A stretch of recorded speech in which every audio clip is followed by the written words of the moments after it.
Guys, there's something I have to tell you guys. This might have just changed the NFL entirely. This might just settle all the Bears' problems. But Bears might be actually able to win the NFC North. You know how long it's been since we won the NFC North? 2018. I remember that year. Defense was incredible. Trubisky was amazing. But now, a new era of incredibleness and greatness to come for Chicago. As Aaron Rodgers has just been traded to the Jets, boy! Get out of here, boy! My God, bro. You know how long we've been waiting for this, bro? The Green Bay Packers have just traded their quarterback, Aaron Rodgers, to the Jets for, let me read it. So it said, Aaron Rodgers had just been traded to the Jets. The Packers will receive a first-round selection, the 13th pick, since the Jets were 7-10, and they got the second pick. Second-round pick of 42nd, and a sixth-round selection, number 207. In 2003, an additional second-round choice in 2024 exchanged for Rodgers and a first-round selection, number 15. A fifth-round 170 in 2023. Packers general manager Brian, not going to say that, announced the transaction Wednesday. He said, Aaron had an incredible career with the Packers, said the president, Mark Murphy. During a team record 18-year career, he brought great joy to our fans, brought through a Super Bowl championship, won Super Bowl, countless thrilling victories, breathtaking quarterback plays. He made playing quarterback look easy. He did. As a player, as he is, which stands out the most for me is his toughness, his willingness to play through pain. He will undoubtedly be a first ballot Hall of Famer. Of course he is. We are proud to have him as leader of our team through his impact on the field, in the locker room, and in the community. We wish Aaron well in New York and look forward to him back in Green Bay to retire his number as 12. So they're going to try to retire his number. I think they should. Celebrate his induction to the Packers Hall of Fame and unveil his name on the Lambeau Field facade, whatever that is. We are eternally grateful for all that Aaron gave us the last 18 years. While he undoubtedly will be remembered as one of the best quarterbacks in our franchise, history of all of his accomplishments on the field. It is his competitive greatness, leadership, and toughness that made him such a special player in person. The daily expectations he placed on himself and his teammates were instrumental in all that we accomplished during a special era of Packers football. We wish Aaron nothing but success and looking forward to welcoming him back to Green Bay in the future, celebrating his induction to the Pro Football Hall of Fame. Oh my goodness. He's just basically saying thank you, Aaron. I've had the opportunity to work with many great players, but none better than Aaron, said Packers head coach Matt LaFleur. I'll always be grateful for our time together, both on and off the field. The mark he left on our organization, players, and coaches cannot be overstated. His drive for competitive greatness and the standards he set for everyone, including himself, made our team better. Ultimately, he made me a better coach. I will never forget his post-practice interactions with our families. His ability to connect with kids, including my own, Matt as a kid, was a great example for our locker room. He was and always will be a great perspective of the G, and it always means a Green Bay Packer. Dang. Okay, some facts about Rodgers. Let me fix my camera real quick. Alright, some stats. Rodgers, a first-round pick by the Packers, number 24th overall in 2005. He played in 230 regular season games, third most in team history, 223 starts, started 21 of 22 postseason contests he has played for Green Bay in 2005 to 2022. His 18 seasons playing for the Packers are the most in franchise history, with Rodgers as the starting quarterback for over 15 years. Made Green Bay the playoffs 11 times, won the division 8 times, won a Super Bowl title. He registered a team record 475 passing touchdowns, third most in NFL history by a quarterback, with a single franchise Tom Brady with 541 in New England, Drew Brees 491 with the Saints, and the 55th overall in league history. Rodgers ranks number 1 in NFL history in touchdown interception ratio. 4, that's the garage. 4.25, all that, and 105 interception percent rate. And number 2 in career passing rating, 103.6. He also ranks in the top 10 in league history in completions with number 8, 5,001. My God. Passing yards, 59,055. My goodness.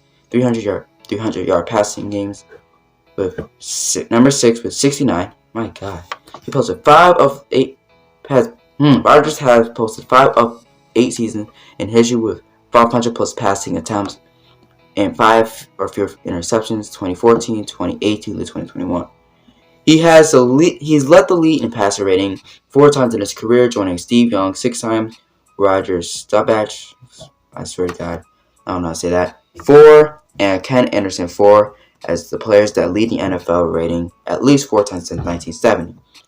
Rodgers has posted the top 2 single season marks for passer rating in league history, 122.5 in 2011, 121.5 in 2020.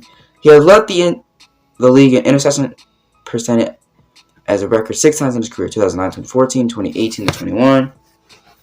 With a streak of 4 seasons, 2018 to 21, the longest in NFL history. Rodgers was named the top 10 all-decade team by Pro Football Hall of Fame, 102 to Tom Brady, selected to the Team of Hall of Fame, 48-member selection committee. So Brady's going to get the Hall of Fame when he's 48 because he's 45. He is the one of 5 players in NFL history to win consecutive most valuable players awards from the Associated Press, ranked number 2 with 4 AP MVPs, 2011, 2014, 2021, 2020. Training only with Eli Manning or Peyton Manning with 5. Rodgers was also named MVP by Pro Football Writers of America 4 times in the same years, tying him with Manning for the most in NFL history of PFWA. Rodgers earned an AP All-Pro honors 5 times, first team in all his records. Was selected to the Pro Bowl 10 times in his career, 2009, 2011 and 12, 14, 16, 18, 21. Passing Brett Favre and T. Forrest Gregg for the most Pro Bowls, so that's Packer. Oh my God. So the Packers receive round 1, pick 13, round 2, pick 42, round 6, 2,207, 2024 conditional second round pick. The Jets got Aaron Rodgers, round 1, pick 15, round 5, pick 170. Okay. So as a Bears fan, I am happy. Finally, he's gone. We don't have to hear, I still on you. Like, no. But as an NFL player,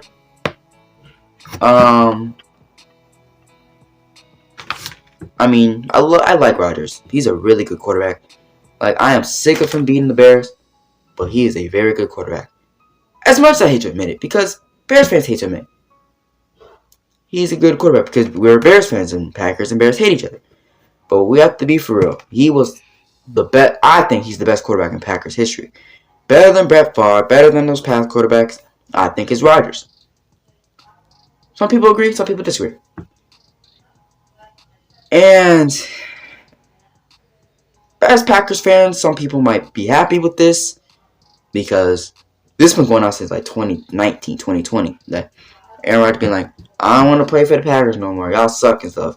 Returns. And I'm like, oh my God.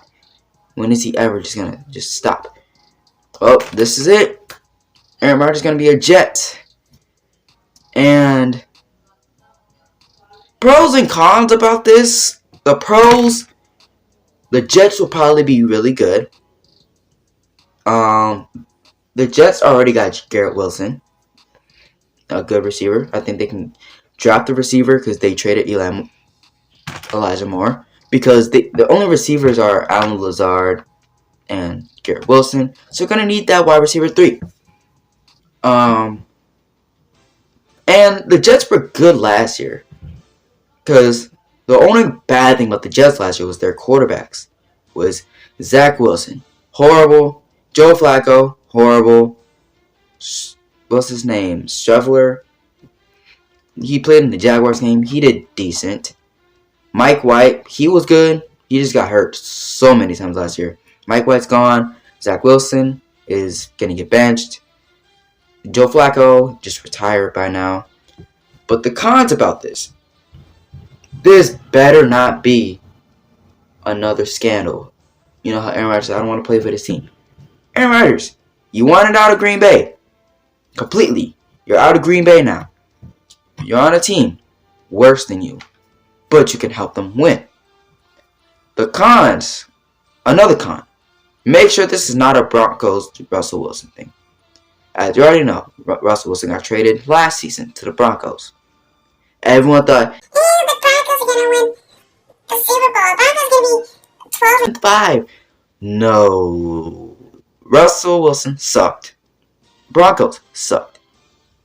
They missed the playoffs 5-12. So if this happens to the Jets, which Russell Wilson and Aaron Rodgers is better. Jets are better than the Broncos. So if the Jets have a down year with Rodgers, I still think they'll win 7 games. They should at least win 7 games with Rodgers, because you can't have a Hall of Fame quarterback like Aaron Rodgers and your team wins like 4 or 5 games.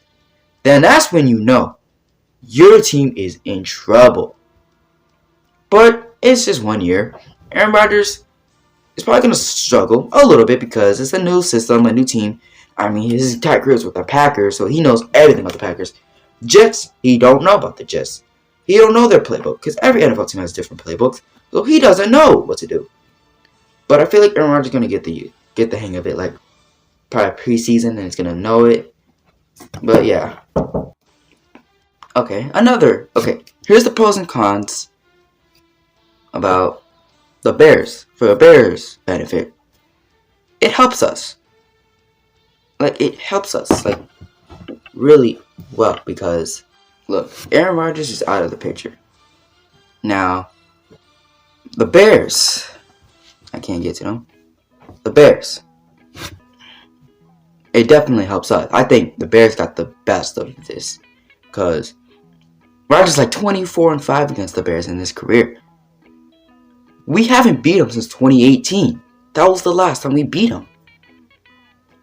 We could have beaten them last season, but we didn't. The Bears, we can finally win in the NFC North. And the reason why I think we can win in the NFC North, because, 1, Packers don't got Jordan. Packers don't got Aaron Rodgers. They got Jordan Love. Jordan Love, he's okay. The games he played, he was okay. They don't have Rodgers, so Packers are bad without Rodgers. He's the only guy. Minnesota Vikings, too lucky last year. They were 11-0 in close games. They won 13. All their games were close, so that's not happening again. They're not going to win. They're not winning. Detroit. That's one of the bad things about that, is that Detroit's going to be good. I think they're going to be good. I think the division is locked between the Lions and Bears.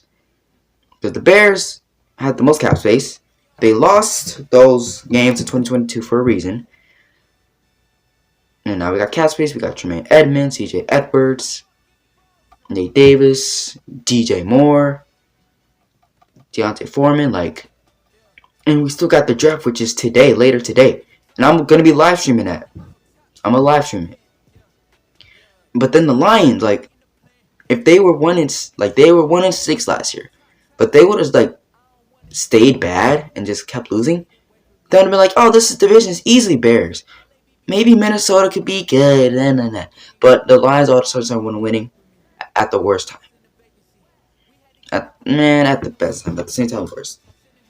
So now I have to worry. Now I have to worry about the Lions, because the Lions were just bad. Like they always were, I wouldn't have to worry. But the Lions wouldn't be good. Now what? So this division is locked in Bears and Lions. Because Minnesota is not going to be good. They might be decent. Are they going to be last year good? No, they're not. Because you lost to the Giants in the playoffs, for God's sake. And the Lions could make the playoffs. Because if the Lions would have made the playoffs, the Lions would have been playing the 49ers. and the Lions would have gotten killed. So Seattle deserved the playoffs, and I was kind of hoping Seattle made it. Oops. And okay, that's the best part about this is that it benefits Chicago and Detroit because the Bears and the Lions for the last 3 years have been the armpit of the division. The division's been ran by the Vikings and Packers, but now that was my cat clawing the door. But now that the Bears and Lions are going to be good, that means Vikings and Lions, Vikings and Packers going down. So I really like this. I know one of my friends is Packers fans, and right when Rodgers got traded, he said, "Don't even do it. Don't even say anything." Which I was gonna say something. Bears fans, if you guys have a friend that's a Packers fan, you obviously know they're gonna say, "Don't say nothing about the trade," unless they don't care. Some people would be mad. Some people are gonna be happy. Some people just don't care. I'm happy about this because we finally can be free. We can hopefully win a division, depending on how the draft goes. But let me know what y'all think in the comments down below. I will live stream the draft later today, and I'll see you next video. Peace.